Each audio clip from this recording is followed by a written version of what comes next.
Sir ನನ್ನ ಹತ್ರ ಈಗ ರಾಜಮಡಿ ಹೋಸ್ ಕಳಿಸ್ತಾರೆ, ರಾಜಮಡಿ ಬೆಳೆದಿದೆ. ತಾವು ಯಾರು ರಾಜಮಡಿ ಬೆಳಿತೀವಿ ಅಂತಂದ್ರೆ ನಾನು ಬೀಜನ ಕೊಡ್ತೀನಿ.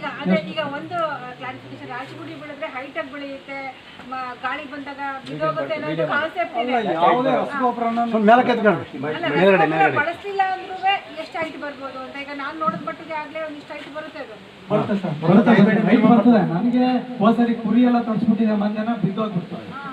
ತುಂಬಾ ಫಲವತ್ತು ಜಾಸ್ತಿ ಆದ್ರೆ ಬಿದ್ದೋಗ್ಬಿಡ್ತದೆ, ಇಳುವರಿ ತುಂಬಾ ಕಡಿಮೆ ಆಗ್ತದೆ. ಅದು ಕೆಳಗಡೆ ಬೆಳಿದಂಗೆ ಬೀಳದ ತರ ನಾವು ತುಂಬಾ ಒಳ್ಳೆ ಎಲ್ಲದಕ್ಕಿಂತ ಒಳ್ಳೆ ವ್ಯಾಲ್ಯೂ. ಈ ಸರಿ ಯಾವ್ದು ಇನ್ನೊಂದು RNR ನಮ್ಮ ಅದು ಒಳ್ಳೆ ಅಕ್ಕಿ ತುಂಬಾ ಚೆನ್ನಾಗಿ ಬರ್ತಾ ಇದೆ. ಅದೊಂದು 20 ಕ್ವಿಂಟಲ್ ಬಂದಿದೆ.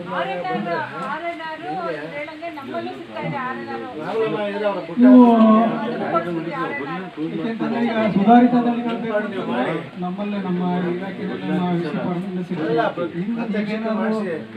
ಏನು ದೇಸಿ ತಳಿಗಳು ಬೆಳಿಬೇಕು ಅಂತ ನಮ್ಮ ಕೃಷ್ಣಪ್ಪರು ಇದ್ದಾರೆ. ಅವರು ಸಾಕಷ್ಟು ತಳಿಗಳನ್ನ ಇಟ್ಟಿದ್ದಾರೆ. ಅವರನ್ನು ಇನ್ನು ನಮ್ಮ ಬೋರೇಗೌಡರ ಹತ್ರ ಐತೆ, ಸಾಕಷ್ಟು ನಮ್ಮ ರೈತರು ಇದ್ದಾರೆ.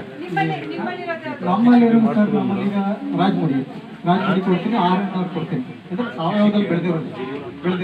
ಈಗ ಯಾಕಂದ್ರೆ ಪ್ರತಿ ವರ್ಷ ಬೇರೆ ಬೇರೆ ತಳಿಗಳನ್ನ ಚೇಂಜ್ ಮಾಡ್ಕೊಂಡು ಹೋಗ್ತಾ ಇದ್ದೀವಿ. ಆಮೇಲೆ ರಾಗಿ ನಾವು ಸುಧಾರಿತನೇ ಬೆಳೆದಿದ್ವಿ, ಅಲ್ಲಿ ಯಾವುದೇ ಅದು ಇದಿಲ್ಲ. ನಮ್ಮ ಕೃಷ್ಣಪ್ಪನವ್ರು ಬೆಳೆದಿದ್ದಾರೆ, ಅದು ಯಾವುದು ನಾಟಿ ತಳಿನ ಅವ್ರ ಹತ್ರ ಐತೆ. ನಮ್ಮಲ್ಲಿ ಸುಧಾರಿತ ತಳಿ.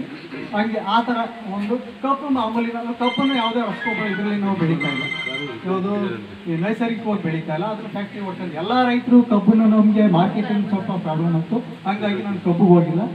ಬೇರೆ ಈ ಥರ ಎಲ್ಲ ಬೆಳೆಗಳನ್ನು ನಾನು ಬೆಳ್ಕೊಂಡು ಹೋಗ್ತಾ ಇದ್ದೀನಿ. ನನಗೆ ಖುಷಿ ಇದೆ, ಹೋಗಿದ್ದೀನಿ, ಚೆನ್ನಾಗಿದ್ದೀನಿ. ಎಲ್ಲರೂ ಎರಡು ಮಾತಿನ ಸಂಪನ್ಮೂಲಗಳಂತೂ ನಮ್ಮಲ್ಲಿ ಬರ್ತಕ್ಕಂಥದ್ದನ್ನು ಯಾವುದನ್ನು ವೇಸ್ಟ್ ಮಾಡ್ತಾರೆ, ಎಲ್ಲನೂ ಬಳಸ್ಕೊಂಡು ನಮಗೆ ಕೃಷಿ ಮಾಡಲಿಕ್ಕೆ. ನೀವು ನೋಡಬೇಕು ಅಂದರೆ ಬನ್ನಿ, ಇಲ್ಲೇ 2 ಕಿಲೋಮೀಟ್ರು ನಮ್ಮ ಜಮೀನು.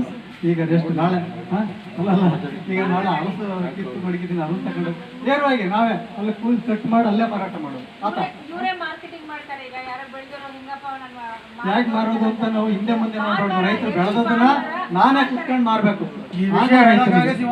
ಕರೆದಿದ್ದೆ ಹೌದು, ನಾವೇ ಈಗ ಹಲಸು ಬೆಳೆದಿದ್ದೀವಿ, ನಾನೇ ಕುತ್ಕೊಂಡು ಅಲ್ಲಿ DC ಅವ್ರ ಮನೆ ಪಕ್ಕದಲ್ಲಿ ಇದೀವಿ ಹಾರ್ಟಿಕಲ್ಚರ್, ಅಲ್ಲೇ ಕುತ್ಕೊಂಡು ಅಲ್ಲೇ ಮಾರಾಟ ಮಾಡ್ತೀವಿ.